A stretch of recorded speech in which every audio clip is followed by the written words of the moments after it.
Канарските острови са испанска автономна общност в архипелага в Макаронезия в Атлантическия океан.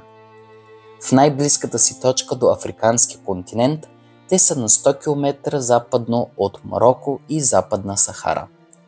Архипелага се състои от 7 основни острова – Тенерифе, Фуертевентура, Гран Канария, Лансароте, Палма, Ла-Гомера и Ел Иеро. Островите имат население от 2 милиона и 200 хиляди души и са най-населената специална територия на Европейския съюз. Островите образуват екорегиона Макаронезия с Азорските острови, Капо Верде, Мадейра и островите Савич. В първия епизод разгледахме островите Гран Канария, Тенерифе, Фуертевентура и Лансароте, а във втория епизод ще се запознаем с Ла-Гомера, Ла Палма и Ел Иеро. Ла-Гомера, известен още като магическият остров, е третият най-малък от Канарските острови. Размерът му е едва 20 км от север на юг. Той е екологично съкровище, а крайбрежието му е осеяно с малки плажове, разположени между скали. Намира се в западната част на Канарския архипелаг, на около 30 км от бреговете на Тенерифе. Има пресечна брегова ивица с малки плажове с черен пясък и е рай за любителите на природата. Неговият див планински пейзаж е пълен с контрасти. Ла-Гомера е най-зеленият остров на архипелага. Само за няколко километра преминавате от покрити с палми долини до огромни каньони, от сухи крайбрежни райони с води, идеални за гмуркане, до завладяващи гори, пълни с растителност. Ла-Гомера е третият най-слабо населен от 7-те основни канарски острова с около 22 000 жители. Неговата столица е Сан Себастиян де Ла-Гомера, където се намира островният съвет.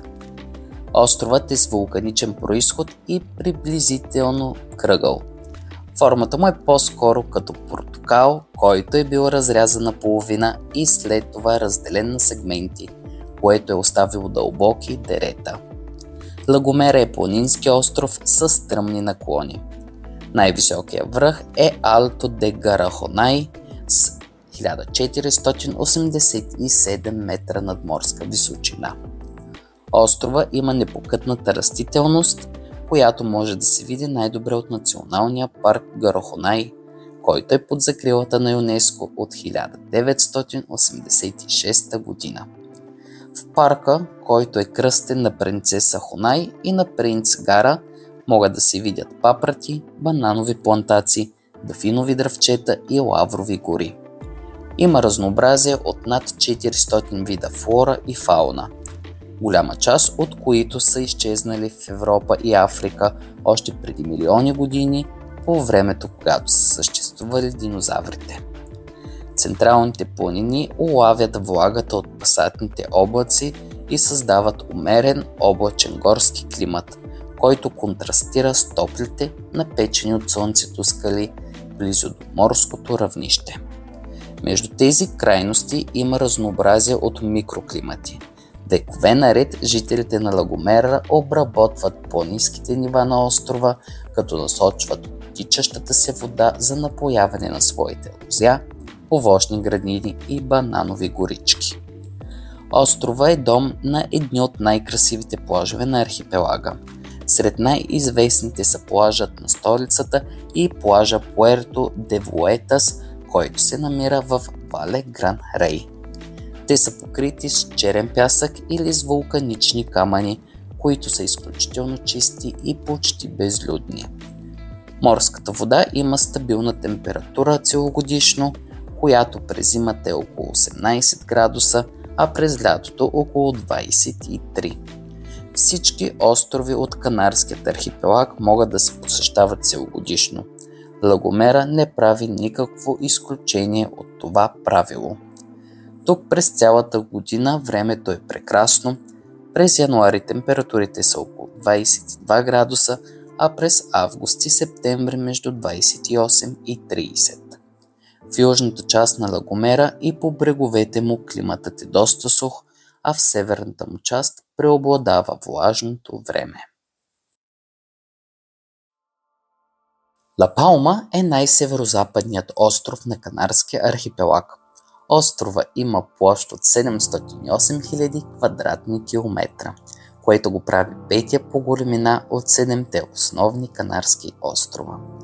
Населението е около 85 000 души, а столицата на Ла Палма е Санта Крус де Ла Палма и е най-големият град на острова.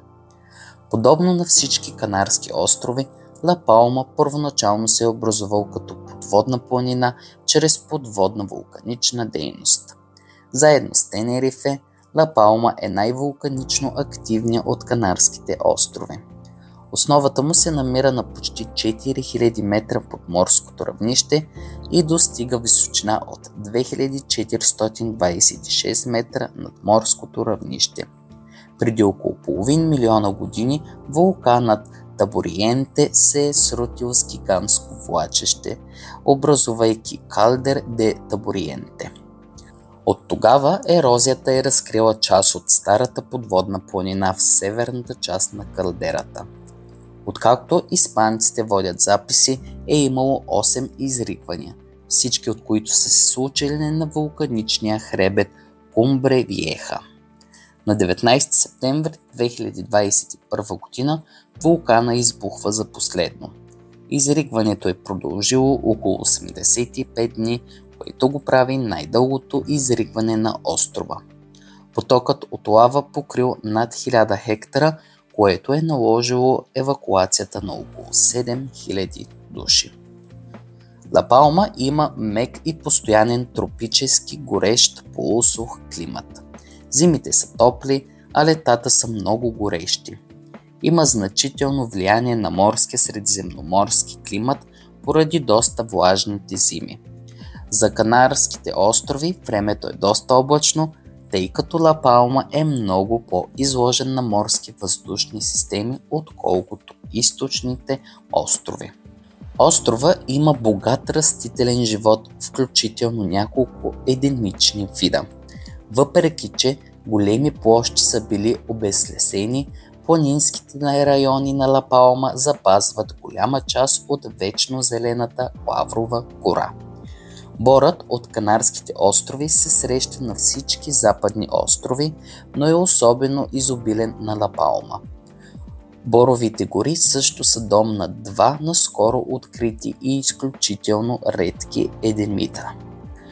Когато слънцето залезе над Ла Палма, магията започва.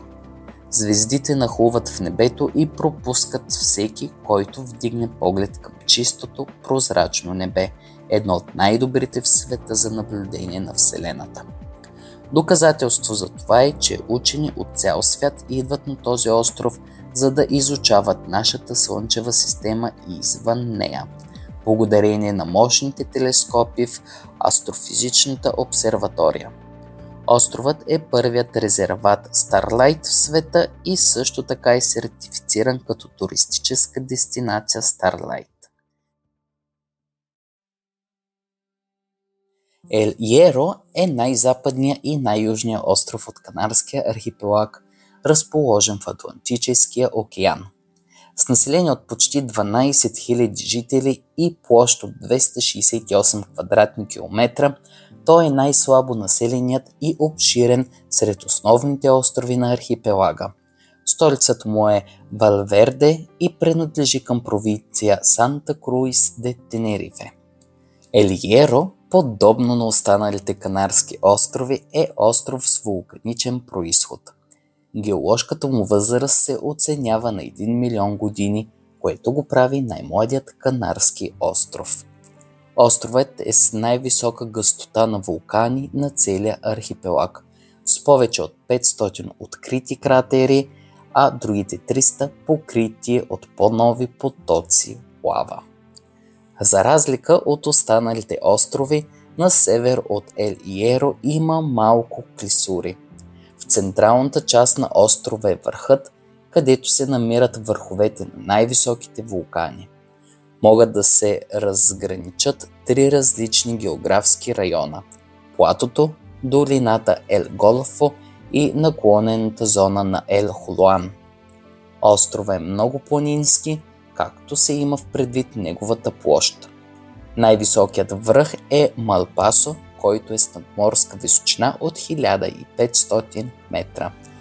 Около 90% от крайбрежната зона на острова са само в скали.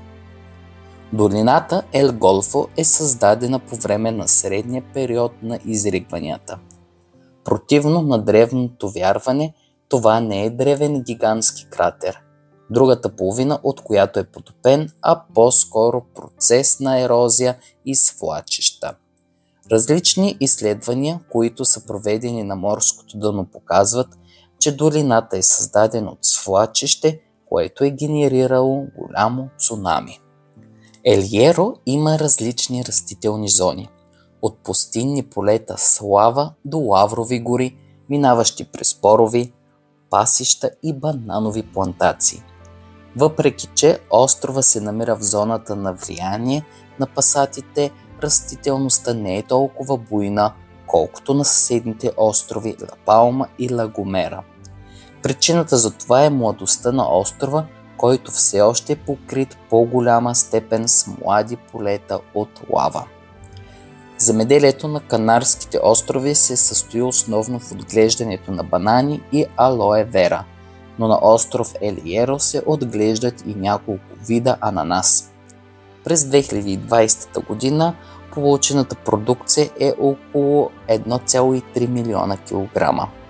Въпреки че размерът му не винаги е еднакъв, мощният му вкус и ниското съдържание на захар го прави различен от другите ананаси, които идват от Хавай или Южна Америка.